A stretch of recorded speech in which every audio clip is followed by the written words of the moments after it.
நல்ல எண்ணங்களுடனும் பிரார்த்தனைகளுடனும் உங்கள் நாட்களை நீங்கள் தொடங்குங்கள். நல்லது மட்டுமே நடக்கும் உங்களுக்கு. கற்றுக்கொண்டே இருப்பவர்கள் தோற்று போவதில்லை. கற்பித்து கொண்டே இருப்பவர்கள் சோர்ந்து போவதில்லை. விதையில் நல்லது எதுவென யாருக்கும் தெரியாது. விளையும் போது நல்ல உரங்கள் தான் நல்ல விளைச்சலை நமக்கு தருகிறது. வளரும்போது நல்ல பாடத்தை கற்றால் வெற்றி நிச்சயம். தனக்கு என்ன தெரியும் என்பதை விட குழந்தைகளுக்கு என்ன தெரியும் என்பதை கூறுவதிலே மகிழ்ச்சி கொள்கின்றனர் நம்முடைய அம்மாக்கள்.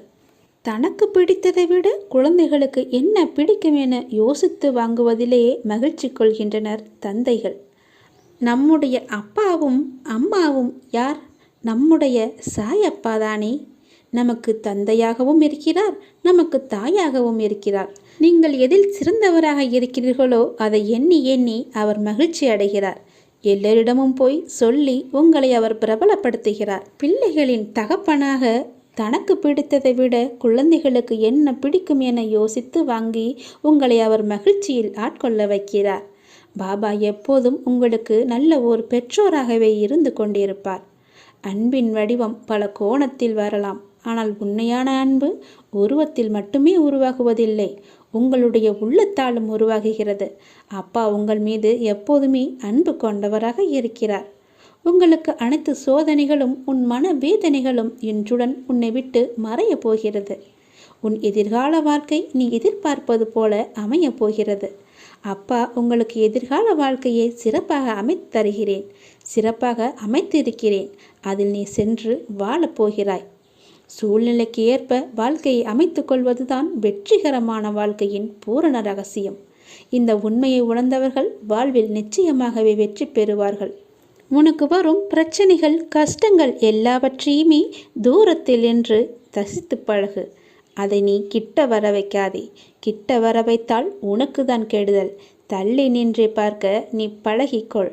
தள்ளி நின்று பார்க்கும்போது அது உனக்கு மிக சாதாரணமாக தெரியும், மிக சிறியதாக தெரியும். கிட்டே வரும்போதுதான் அது உனக்கு பெரிய பூதாகரமாக இருக்கும். அதற்கான தீர்வு காண்பதும் மிக கடினமாகிவிடும். அதனால் எல்லாவற்றையுமே தூர இருந்தே பார்க்க பழகிக்கொள். அப்போதுதான் அது உனக்கு எளிதாக தெரியும். நான் மகிழ்ச்சி அடைய என்ன இருக்கிறது என்று கேட்காதே. உனக்கு எல்லாமே மகிழ்ச்சியான சூழலாக இனி ஒவ்வொன்றாக அமையப் போகிறது. இனி எல்லாமே நல்லதாகவே நடக்கப் போகிறது. பல வெற்றிகள் உனக்காக காத்து கொண்டிருக்கின்றன. நீ எதிர்பார்த்தது நிச்சயமாகவே நடைபெற நான் உன்னை ஆசீர்வதிக்கிறேன். நீ நன்றாகவே இருப்பாய். அப்பாவின் செயல்களை அறிவது கடினம். ஆனால் ஒன்று மட்டும் உண்மை, அப்பாவின் செயல்களில் ஒரு உட்பொருள் இருக்கும். அவரை நம்பும் பக்தர்களை அவர் என்றுமே கைவிட மாட்டார் என்று நீங்கள் நம்ப வேண்டும். அப்பாவின் விருப்பப்படியே அனைத்துமே நடக்கிறது. சில நிகழ்வுகள் நமக்கு கெடுதல் என நினைப்போம், ஆனால் கடைசியில் அது நன்மையாகவே முடியும். அப்பா எது செய்தாலுமே அதில் நன்மை இருக்கும் என்று நீங்கள் முதலில் நம்ப வேண்டும். அப்பா நான் கேட்டதையெல்லாம் கொடுக்கவில்லை என்று நீங்கள் யோசிக்கலாம். அதில் ஒரு தீமை இருப்பதால் தான் அதை தட்டி இருக்கிறார் என்று நீங்கள் நினைத்து கொள்ளுங்கள். புண்ணியங்கள் அனைத்துக்கும் தலையாயது நன்றி பாராட்டுவது என்று ஏற்கனவே நான் சொல்லியிருக்கிறேன். அதனால் உங்களுக்கு யாரேனும் உதவி செய்தால் அவர்களுக்கு உடனே கூச்சமில்லாமல் உடனடியாகவே நன்றி சொல்லிவிடுங்கள். அதனால் நீங்கள் எந்த அளவிலும் குறைந்து போக மாட்டீர்கள். வாழ்க்கையில் உன்னை சுற்றி இருப்பவர்களை பற்றி கொஞ்சம் யோசித்து பார், யோசித்து பழகு. அவர்கள் யார், உனக்கு நல்லவர்களா தீயவானவர்களா என்று யோசித்து அவர்களிடம் நீ பழகு. அதனால் கூட உனக்கு தீமை ஏற்படலாம், கஷ்டங்கள் கூட ஏற்படலாம், பிரச்சனைகள் வரலாம். என்ன அப்பா இப்படி சொல்கிறீர்களே என்று என்மேல் நீ கோபித்து கொள்ளலாம், அல்லது உனக்கு மனம் குழப்பத்தை ஏற்படுத்தலாம். நீ இப்போதைய சூழ்நிலையில் இன்றைய நிலையில் உன்னை சுற்றியுள்ளவர்கள் நல்லவர்கள் இல்லை என்று சொல்கிறேன். என்னை நம்புவாயா இல்லை உன்னை சுற்றியுள்ளவர்களை நம்புவாயா என்று நீயே யோசித்துக்கொள். அவர்கள்தான் முக்கியம் என்றால் என் பேச்சை நீ விட்டுவிடு. இல்லை நான் தான் முக்கியம் என்றால் அவர்களை நீ விட்டுவிட வேண்டாம், கொஞ்சம் தள்ளியே வை. அவ்வளவுதான். தள்ளி இருந்து அவர்களை பார். அவர்கள் என்ன செய்கிறார்கள், என்ன சொல்கிறார்கள், உன்னை பற்றி என்னெல்லாம் பேசுகிறார்கள் என்று கொஞ்சம் தள்ளி இருந்தே பேசி பழகு. பார், உனக்கே புரியும் அவர்களை பற்றி. நான் சொல்வது எல்லாம் உண்மை, என் அப்பன் சொன்னது எல்லாமே உண்மை என்று உனக்கே ஒரு நாள் தெரிய வரும். அதனால்தான் இப்போதே உனக்கு நான் சொல்கிறேன், அவர்களை விட்டு நீ தூரமாக விலகி வந்துவிடு.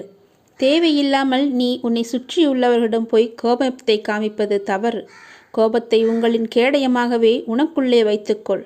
நீ அவர்களிடம் சென்று உன் கோபத்தை காமிப்பதால் உனக்கு என்ன ஆகும் என்று நினைக்கிறாய்? ஒன்றும் ஆகாது. உனக்கு சண்டைதான், தீயவைதான் ஏற்படும். உன்னுடைய நிம்மதிதான் குறையும். நீயாகவே வாழு. வாழ்க்கை சிறந்த ஒரு ஆசானாக உன்னை வழிநடத்தி செல்லும். உனக்கு முந்தி செல்பவர்களைக் கண்டு நீ கலங்கக்கூடாது. உனக்கான வெற்றியை உன்னால் மட்டுமே நிரப்ப முடியும். தோழாதே, உனக்கு துணையாக உன் அப்பா நான் இருக்கிறேன். நல்லதே நடக்கும். உன் மனதிலுள்ள ஏக்கங்களும் பரிதவிப்புகளும் அறியாமல் நான் இல்லை. உன்னுடைய மன வலிமையை சோதிக்கும் அளவிற்கு பலவிதமான நிகழ்வுகள் நடந்துவிட்டன. அவைகள் எல்லாமே மெல்ல மெல்ல தாங்கி நின்று இப்போது நீ வலு இல்லாமல் சோர்ந்து போயிருக்கிறாய். நீ இப்படி பலவிதமான சோதனைகளுடனும் பிரச்சனைகளுடனும் வாழ்ந்து கொண்டிருக்கிறாய். நான் அடிக்கடி உன்னிடம் சொல்லி கொண்டுதான் இருக்கிறேன், எல்லாமே சுகமாகிவிடும், சரியாகிவிடும் என்று. அப்படிதான் நீயும் கேட்டுக்கொண்டிருந்தாய். இப்போது அந்த சோகத்தில் என்னையே நீ மீறிவிட்டாய். எல்லாமே சுகமாகிவிடும் என்று அடிக்கடி சொல்கிறீர்களே, எப்போதான் என்னுடைய வழிகள் எல்லாம் சரியாகும்? அப்படியே என்னுடைய வழிகள் இருந்து கொண்டேதானே இருக்கிறது. அப்படி இருப்பது போன்றுதானே நான் உணர்கிறேன் என்று நீ சொல்கிறாய். சரிதான், எல்லா மனிதர்களுக்கும் நேர்மறை எதிர்மறை காலம் என 2 காலங்களும் இருந்து கொண்டுதான் இருக்கின்றன. நேர்மறை காலங்களில் என்னுடைய உதவி எளிதாகவே கிடைத்துவிடும். ஆனால் எதிர்மறை காலத்திலோ நீ என் பார்வையில் தான் இருப்பாய். ஆனால் மனம் என்ற மாய உலகம் அந்த எதிர்மறையின் கட்டுப்பாட்டில் இருக்கும். அப்படிப்பட்ட சூழ்நிலையில்தான் நீ இன்று இருக்கிறாய். அதனால்தான் நான் உனக்கு செய்வது உன் கண்ணுக்கு உனக்கு தெரியாமல் போகிறது. அதனால்தான் நீ இப்படி என்னிடம் வந்து கேள்வி கேட்டு கொண்டிருக்கிறாய். உன்மேல் தவறு இல்லை.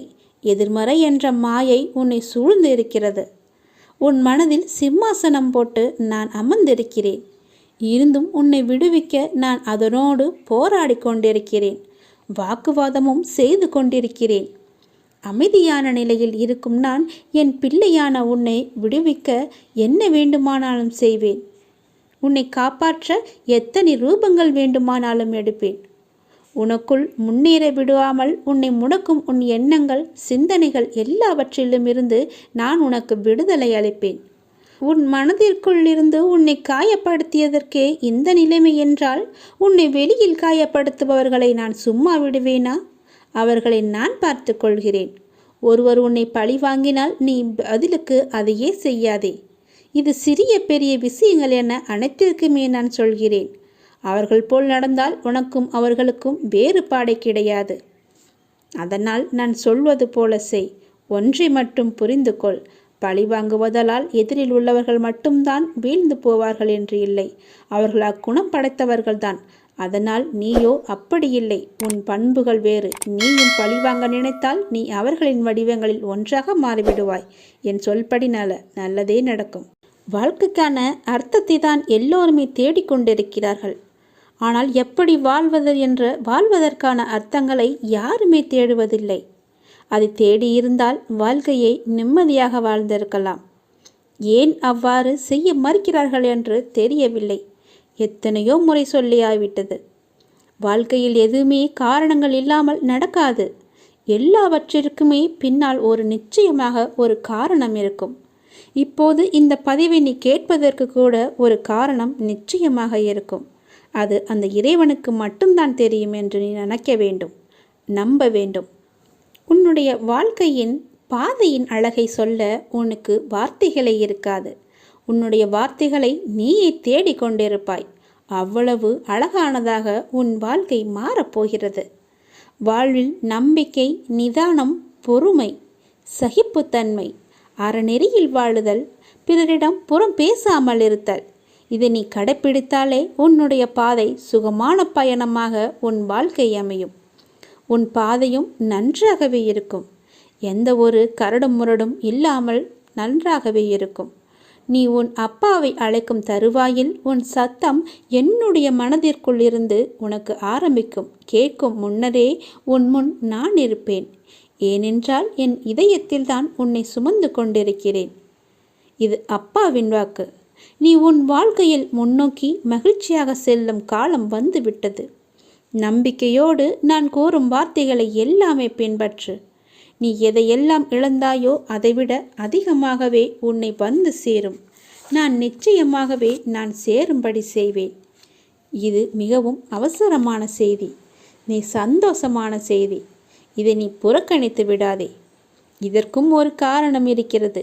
சந்தோஷ செய்தி என்கிறீர்களே, அப்படி என்ன சந்தோஷமான செய்தி என்றுதானே நீ கேட்கிறாய்? நீ கேட்டதை, நீ நினைத்ததை நான் தரப்போகிறேன். விரைவாகவே அது உன்னிடம் கிடைக்கும்படி நான் செய்ய போகிறேன். நீ கேட்டது எல்லாமே உனக்கு கிடைக்கும். என்னிடம் வெகு நாட்களாக கேட்டுக்கொண்டிருந்தாய். புத்தாண்டு அன்று என் ஆலயத்திற்கு வந்து என்னிடம் ஒன்று கேட்டாய். அது உனக்கு ஞாபகம் இருக்கிறதா என்று பார். அதைதான் நான் உனக்கு இப்போது தரப்போகிறேன். அதற்கான காலம் கனிந்து விட்டது. காய் கனியாகி பழம் பழுக்கும் நேரம் வந்து விட்டது. அதனால் இப்போது நான் உனக்கு இந்த நல்ல செய்தியை சொல்வதற்காகத்தான் நான் வந்திருக்கிறேன். விரைவாகவே நான் அதை கொடுத்து விடுவேன். வெகு நாட்களெல்லாம் காத்திருக்க வேண்டாம். இன்னும் 2-3 நாட்களிலே அது உனக்கு கிடைக்கும். நல்ல செய்தியை கேட்பாய். நீ பாதைகள் கடினமாக இருக்கிறது என்று நீ உணர்கிறாயா? அப்படி உணர்ந்தால் என் துணை உனக்கு இருக்கிறது. நிச்சயமாகவே இருக்கும். நீ எப்போதெல்லாம் கடினமாக இருக்கிறது என்று நினைக்கிறாயோ அப்போதெல்லாம் என்னுடைய துணை நிச்சயமாகவே உனக்கு இருக்கும். நீ பயணிக்கும் பாதையே நீ எவ்வளவு கடினமாக உணர்கிறாய் என்றால் உனக்கான வெகுமதி எந்த உயரத்தில் நான் உனக்கு வைத்திருப்பேன் என்று யோசித்துப்பார். அதற்கு பாதி அளவான கடினங்கள் தான் உன் பாதையில் நீ இப்போது சந்தித்து கொண்டிருப்பது. அதைவிட 10 மடங்காய் உனக்கு நான் நல்லதை தரப்போகிறேன். என் நல்ல ஆசையுடன் என்றுமே நீ வாழ்வாய். ஒரு தாய் தன் குழந்தையை மடியில் தூக்கி வைத்திருக்கும் போது அந்த குழந்தை எட்டி தாவும், உதைத்து தள்ளும். அந்த தாய் குழந்தையை கீழே விடவோ விட்டு செல்லவோ மாட்டாள். அதை போலதான் நானும். உன்னிடத்தில் நீ என்பதும் நான் என்பதும் ஒன்றுதான். நாம் இருவரும் வேறல்ல, இருவரும் ஒன்றே. நீயும் நான் தான், நானும் நீயும் தான். நம்மை இருவரையும் யாராலும் பிரிக்க முடியாது. உன் மனதிலுள்ள இயக்கங்களும் பரிதவிப்பும் நான் அறியாமல் இல்லை. உன் மன வலிமையை சோதிக்கும் அளவிற்கு எல்லா நிகழ்வுகளுமே நடக்கின்றன. அவைகள் மெல்ல மெல்ல தாங்கி இன்று வலி இல்லாமல் சோர்ந்து போயிருக்கும் உன்னை நான் எப்படி பாதுகாப்பேன் என்று எனக்கு தெரியும்.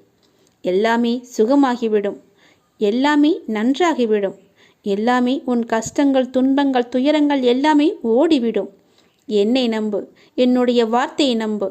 அப்படியே இருப்பது போன்று நான் உணர்கிறேன் என்று நீ நினைத்துக்கொள். அப்பா எனக்கு இருக்கிறார் என்று நம்பு.